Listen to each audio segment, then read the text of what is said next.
Hi there, I'm Graham Codrington from Future Smart Parent, and I just really want to address something that drives me nuts when I speak to teachers at schools and they tell me that using technology is cheating.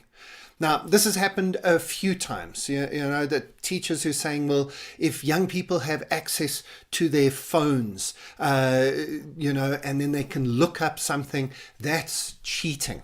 If they can ask Google or Siri or Amazon Alexa a question and they get the answer from that, that's cheating. Go a step further, you can even use virtual assistants. Go onto a website like Upwork.com or Fiverr or something like that and outsource some of your homework. Yes, why not? You've been given a research project. Part of the project is to go and find information and put it together in a useful way. Well, why not go online and pay somebody else to do the research for you? You see, the question is, what are we trying to learn? When I was at school, and this is going a while back, we had a maths teacher who would do spot mental maths questions in the classroom. And we would have, at least once a week, we would have mental maths questions. She was actually very good at doing it. She would ask a question that was very much linked to your level of ability, so that everybody felt that they were being affirmed and challenged in equal measure. So looking back on it, it was a great educational technique. But at the time, we were not impressed. And we would always say to her, name was Mrs. Van Bouillon, we would say to her, but Mrs. Van Bouillon, why do we have to learn how to do maths in our heads? We were amongst the first students at school in the 1980s to be allowed to use calculators. We were taught to use calculators and all had to go out. If I remember correctly, it was a Casio scientific calculator, which must have been a beautiful contract for Casio to get. And her answer was, boys, you're not always going to have a calculator with you. Well, Mrs. Van Bouillon, you were wrong. You were wrong. My mobile phone is never more, look, I found it there right on the desk. It's never more than an arm's length away from me. And not only do I have a calculator and a scientific calculator on my mobile phone, I have access to the Encyclopedia Britannica, to every academic journal ever written, to everything that anybody's ever thought is now available on here. Why is it cheating to use that?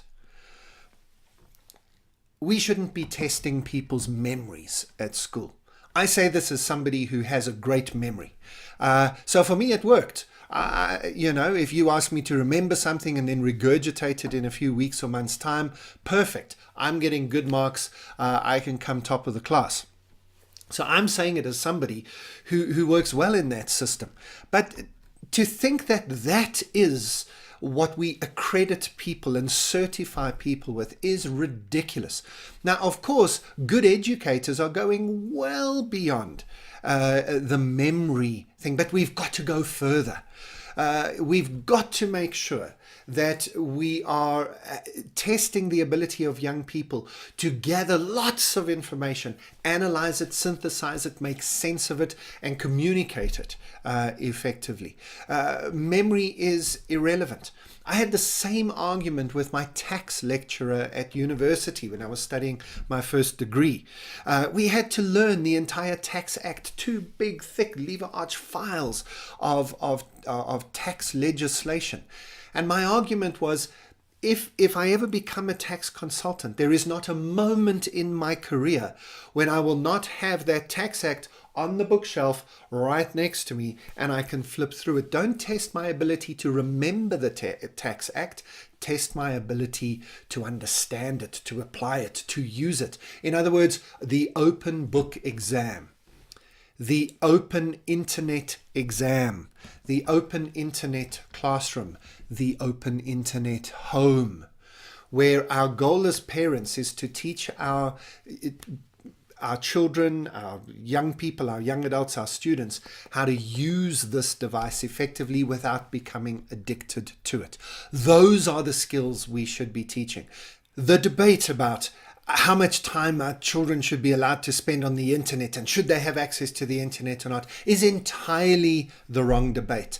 They must have access to the internet and they must learn how to use that access appropriately. Now, of course, part of that learning might mean that we do need to restrict their time.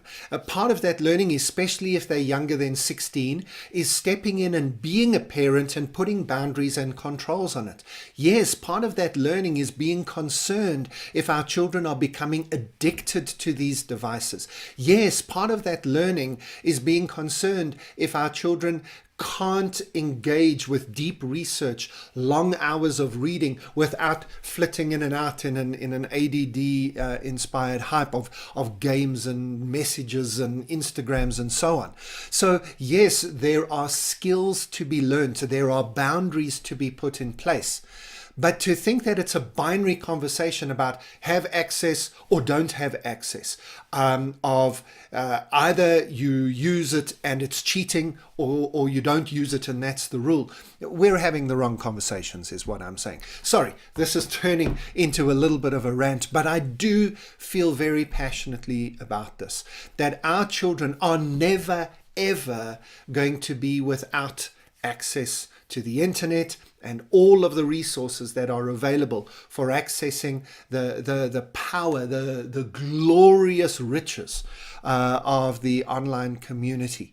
And we need to be teaching them how to use that wisely, how to not fall into any traps or dangers, and most importantly, getting them excited about it, not seeing it as something they need to fight us about. So, teachers, it's not cheating to use the internet. Parents, please make sure that you engage with your schools and your teachers on this topic. Push them if they won't move fast enough. And then as parents, make sure that you at least encourage the skills that your children are going to need in order to allow the internet, Google searches, automation, outsourcing, virtual assistants. They need to learn how to use those skills to develop their lives and their jobs effectively in the future. You need to be teaching them those skills.